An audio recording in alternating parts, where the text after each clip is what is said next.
নমস্কার বন্ধুরা, welcome to Bithi's kitchen. Bithi's কিচেনে সবাইকে স্বাগত। আজ আমি তোমাদের সাথে শেয়ার করব একটা ভর্তার রেসিপি।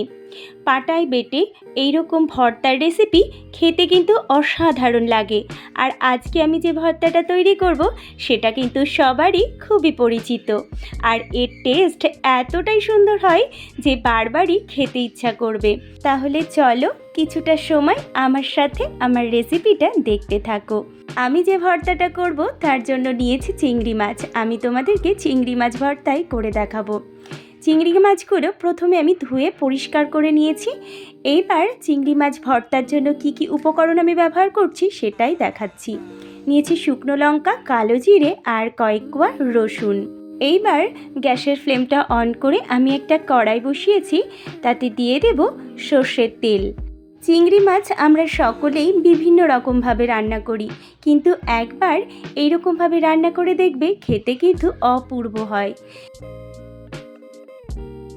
তেলটা খুব ভালোভাবে গরম করে নিতে হবে। তেল ভালোভাবে গরম হয়ে গেছে। এবার আমি তেলের মধ্যে দিয়ে দেব কালো জিরে, শুকনো লঙ্কা আর রসুন। আর ভর্তাতে তো অবশ্যই শুকনো লঙ্কার ব্যবহারটাই করতে হবে। এবার এইগুলোকে ভালোভাবে একটু ভেজে নেব। ঝালটা অবশ্যই কিন্তু নিজেদের পছন্দ মতো দেবে।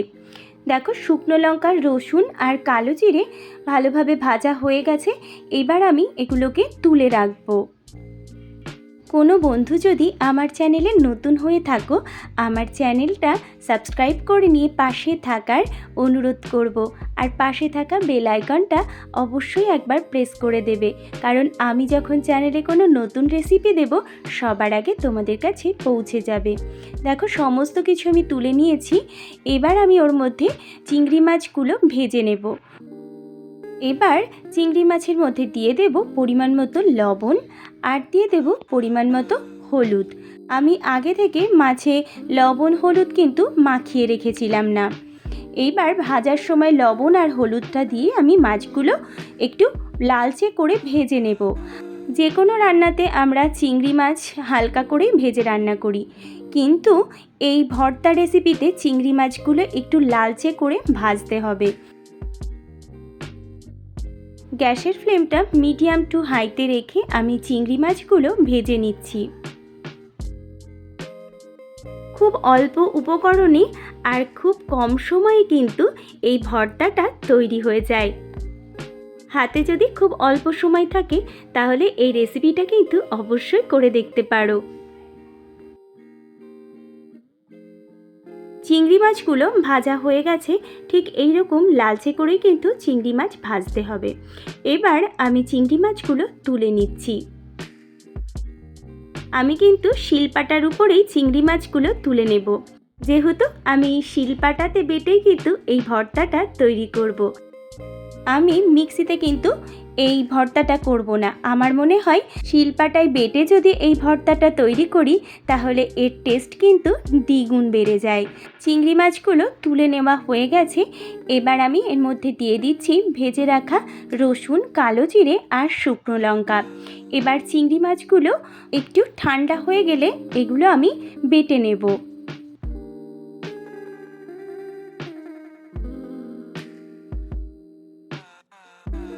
খুব বেশি মিহি করে কিন্তু আমি বাটবো না, একটু দানা দানা থাকবে সেরকমই কিন্তু বেটে নেব।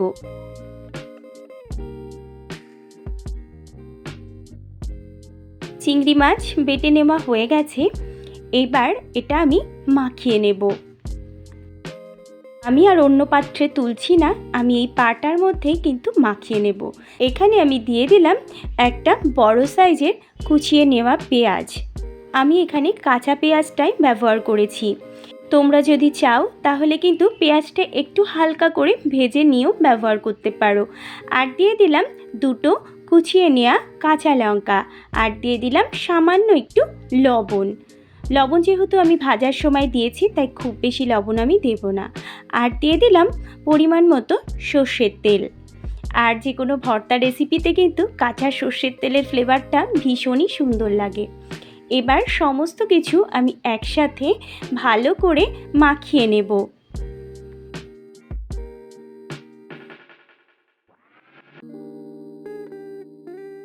এবার সমস্ত কিছু খুব ভালোভাবে হাত দিয়ে মাখিয়ে নিতে হবে।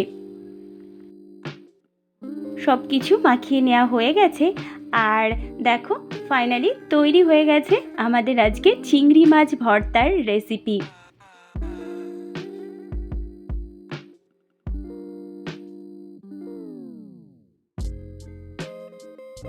এইবার আমি একটা পাত্রের মধ্যে তুলে নিচ্ছি, আর গরম গরম ভাতও হয়ে গেছে।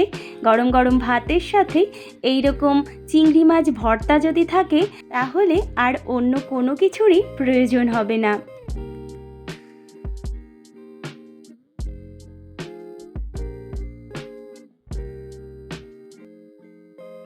তৈরি হয়ে গেছে আজকে অপূর্ব স্বাদের চিংড়ি মাছ ভর্তার রেসিপি।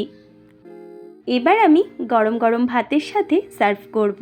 আমি আবারও উপর থেকে আর একটু কাঁচা সর্ষের তেল দিয়ে দিলাম।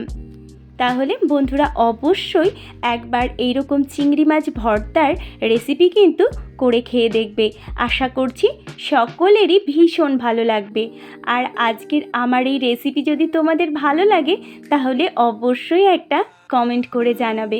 তোমাদের সুন্দর সুন্দর কমেন্ট আমার রান্না করার উৎসাহ আরও বাড়িয়ে দেয়। আজ তাহলে আসি, আবার হাজির হব অন্য কোনো রেসিপি নিয়ে। ভালো থাকবে, সুস্থ থাকবে, আর আমার সাথে থেকে এতটা সময় আমার রেসিপিটা দেখার জন্য সবাইকে অসংখ্য ধন্যবাদ।